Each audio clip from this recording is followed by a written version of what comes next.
Hello guys, आज की इस वीडियो में हम बात करने वाले हैं वेल्डिंग ज्वाइंट प्रिपरेशन के बारे में, यानी कि वेल्डिंग करने से पहले ज्वाइंट कैसे प्रिपेयर किए जाते हैं, इसके बारे में आज का हमारा यह वीडियो है। तो चलो दोस्तों शुरुआत करते हैं आज के इस वीडियो की।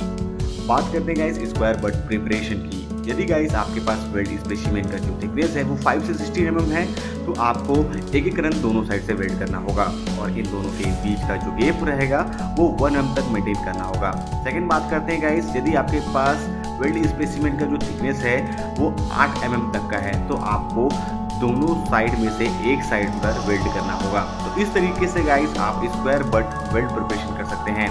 नेक्स्ट हम बात करते हैं guys 1 run with temporary baking bar और सिरेमिक। यदि आपके पास थिकनेस रेंज 1.5 mm से 8 mm तक का है, तो यहाँ पर आपको 3 mm तक का गैप मेंटेन करना है और बेकिंग स्ट्रिप सिरेमिक के लगाकर वेल्ड करने हैं।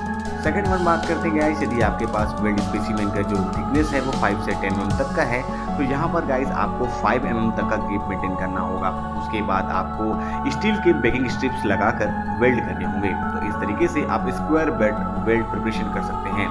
नेक्स्ट हम बात करते हैं गाइस सिंगल वी और वाई प्रिपरेशन के बारे में। सिंगल वी प्रिपरेशन के लिए गाइस थिकनेस की जो रेंज है वो 12 से 36 mm तक की होती है और यहाँ पर आप देख पा रहे हैं इंक्लूडेड एंगल यानी कि अल्फा 45 से 75 डिग्री तक मेंटेन करना होता है और रूट फेस की वैल्यू जो एफ शो कर रही है वो 6 mm और रूट गेप 1 mm तक मेंटेन करके वेल्ड करने होते हैं। नेक्स्ट हम बात करते हैं गाइस, यदि आपके पास थिकनेस की जो रेंज है वो 5 से 36 mm की है, तो यहाँ पर आपको इंक्लूडेड एंगल यानी कि अल्फा की जो वैल्यू है वो 30 से 60 डिग्री तक मेंटेन करने होंगे और रूट फेस की वैल्यू 3 mm से लेके 5 mm तक मेंटेन करने होंगे और रूट गेप की जो वैल्यू है वो 1.5 mm तक मैक्सिमम रखने होंगे।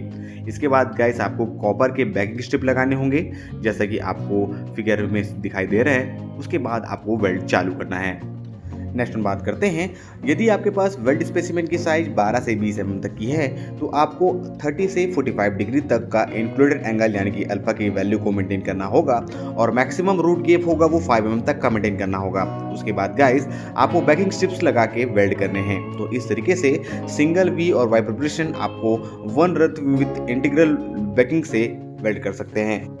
नेक्स्ट हम बात करते हैं गाइस, अगर थिकनेस रेंज 32 से 63 mm तक का है, तो यहाँ पर आपको इंक्लूडेड एंगल 70 से 80 डिग्री तक का, रूट फेस 3 mm तक का, रूट गेप 3 mm तक का और वी की जो डेप्थ है वो 18 से 25 mm तक की और यू का जो डेप्थ है वो 9 से 32 mm तक का, रूट की radius 6 mm, bevel angle 7 degree तक मेंटेन करने हैं।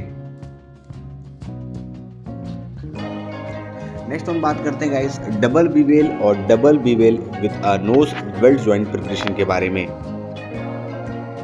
यदि गाइस वेल्ड स्पेसिमेन का जो थिकनेस है 15 mm से ज़्यादा है, तो इंक्लूडेड एंगल आपको 50 से 60 डिग्री तक रखने हैं। बीटा का जो एंगल है वो 70 से 90 डिग्री तक रखने हैं। रूट फेस 5 से 8 mm तक और रूट गेप मैक्सिमम 1 mm तक मेंटेन करने हैं। इस तरीके के वेल्ड को गाइस सिमेट्रिकल डबल बीवेल और double bevel with a knows preparation joint कहा जाता है। नेक्स्ट हम बात करते हैं गाइस असिमेट्रिकल डबल बीवेल और double bevel with a knows weld joint preparation के बारे में। जहाँ यदि गाइस थिकनेस की जो रेंज है वो 15 mm से ज़्यादा होती है, तो इंक्लूडेड एंगल अल्फा की वैल्यू 40 से 60 डिग्री, बीटा की वैल्यू 60 से 80 डिग्री, रूट फेस 5 से 8 mm तक का और रूट गेप मैक्सिमम 1 mm तक का मेंटेन करने हैं। इस तरीके के वेल्ड ज्वाइंट को guys asymmetrical double bevel weld joint कहा जाता है। नेक्स्ट हम बात करते हैं guys double U joint weld preparation के बारे में। यदि वेल्ड स्पेसिमेन की जो थिकनेस है गाइस 50 mm से ज़्यादा हो, तो अल्फा का जो एंगल है वो 5 से 15 डिग्री, रूट फेस की वैल्यू 5 से 8 mm, root gap maximum 1.5 mm और रेडियस 5 से 6 mm तक का मेंटेन करके आप W joint weld joint को प्रिपेयर कर सकते हैं और वेल्ड कर सकते हैं। नेक्स्ट एपिसोड गाइस हम अपने अगले वीडियोस में अपलोड करेंगे ताकि वीडियोस लंबे ना हो जाए।